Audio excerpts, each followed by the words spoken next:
5ই June বিশ্ব পরিবেশ দিবস উপলক্ষে চলে গিয়েছিলাম গাছ লাগাতে। সকাল সকাল রেডি হয়ে বেরিয়ে পড়েছি গাছ লাগানোর উদ্দেশ্যে, প্রকৃতিকে সুন্দর বানানোর জন্য।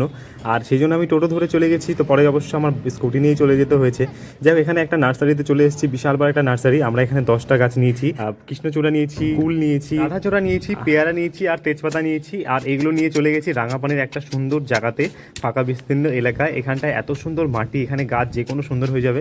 আর এখানে হচ্ছে যেহেতু মাসির একটা জমির মধ্যে গিয়েছিলাম, তো মাসি প্রথমে গাছগুলো লাগাচ্ছে।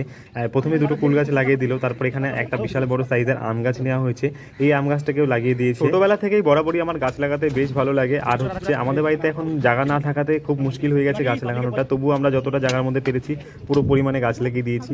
আর আমাদের এখানটা আমি এখানে লিচু গাছ লাগিয়ে নিলাম। তারপর একটু নদীর থেকে ঘুরে এসে কৃষ্ণচূড়া রাধাচূড়া গাছগুলো লাগানো হওয়ার পরে এখান থেকে বেরিয়ে গিয়ে একটা হোটেলে চলে গেলাম।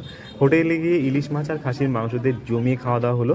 খাওয়া দাওয়া হওয়ার পরে তোমাদেরকে একটাই বার্তা দেবো যে গাছ লাগাও, প্রাণ বাঁচাও, প্রকৃতিকে সুন্দর